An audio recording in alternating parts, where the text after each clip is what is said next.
Praise the Lord. பிரியமானவர்களே, நான் உங்கள் அன்பு சகோதரன் பாஸ்டர் பிஜோ ஜான் மற்றும் என் அன்பு மனைவி பாஸ்டர் பாம் பிஜோடு இணைந்து இன்றைக்கான வேத பகுதியை உங்களுக்கு கொடுக்க நாங்கள் வந்திருக்கிறோம்.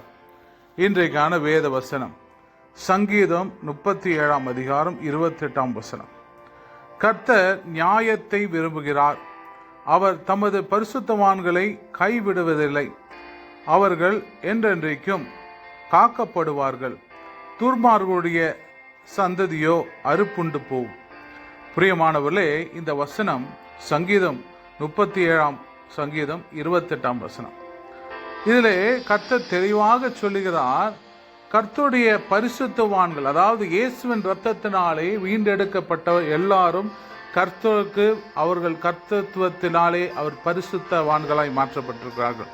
அப்படிப்பட்ட நம்மளை இந்த துர்மார்கரான ஜனங்கள் அவர்கள் செய்கிற அந்த அநியாயத்தை ஆண்டவர் தட்டிக்கிறார். எப்படி அவருடைய சந்ததியை அறுப்புண்டு போகும்படியாக, துர்மாருடைய சந்ததி அறுப்புண்டு போகும், அதாவது துர்மார்களுடைய சந்ததி நாசமாய் போகும், அழிந்து போகும் என்று போட்டிருக்க. பிரியமானவர்களே, உங்கள் வாழ்க்கையில் அநேக கஷ்டங்களை ஏற்படுத்தின துர்மார்கள் இருக்கலாம்.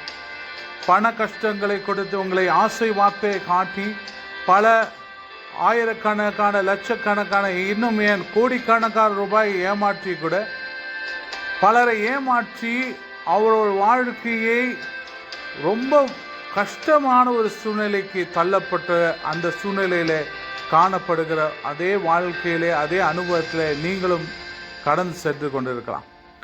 அவர்கள் அதை செய்த அந்த துர்மார்கர்கள் தாங்கள் செய்த அந்த ஒரு காரியத்தை, அந்த துரோகத்தை, அந்த நம்பிக்கை துரோகத்தை, இல்லை ஏமாற்று வேலையை, அந்த திருட்டுத்தனத்தை நியாயப்படுத்தி அதற்கு என்ன செய்ய முடியும், உன்னால் என்ன செய்ய முடியும் என்று சொல்லி நமக்கிட்டே கேள்வி கேட்பதை சில நேரங்களில் கேவலமாக வார்த்தையை பேசி அவமானப்படுத்தலாம், துக்கப்படுத்தலாம், நம்மளை தலை குனியும்படியா, அதாவது பணம் கொடுத்தவர்கள் பணம் வாங்கினவர்கள் அப்படியாக பணம் கொடுத்தவர்களிடத்துல கேவலமான வார்த்தையினாலே அவமானப்படுத்தி அசிங்கப்படுத்துகிறதை நான் பார்க்கிறேன் கடந்த காலமாக.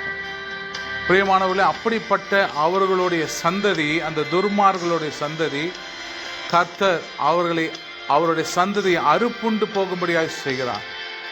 அது மாத்திரமல்ல, அதே சங்கீதம் 37 சங்கீதத்தில் 38 வசனம் இப்படியாக சொல்லப்படுகிறது, அக்கிரமக்காரர்கள் ஏகமாய் அழிக்கப்படுவார்கள் என்று போட்டு இருக்கிறது. பிரியமானவர்களே, அது மாத்திரமல்ல, அறுப்புண்டு போவதே துர்மார்களுடைய முடிவு.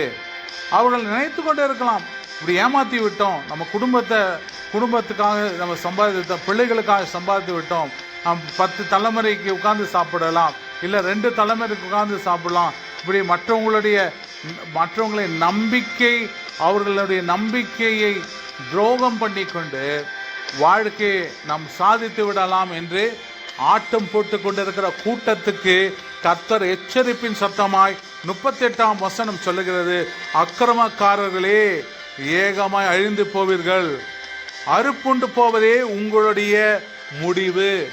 அப்படிப்பட்ட மோசமான நிலைமைக்கு அவர்களும் அவர் சந்ததிகளும் அழிந்து போவார்கள் என்று கர்த்தர் சொல்லுகிற பிரியமானவர்களே, எப்பேற்பட்ட சூழ்நிலை நீங்கள் கடந்து செல்லலாம். கண்ணீரோடு கவலையோடு, யார் எங்களை காப்பாற்றுவது, யார் எங்களுக்கு உதவி செய்வது, இந்த சூழ்நிலையிலிருந்து நாம் இப்படியாக பணத்தை நாங்கள் சில பேர் கடன் வாங்கி நம்பிக்கையின்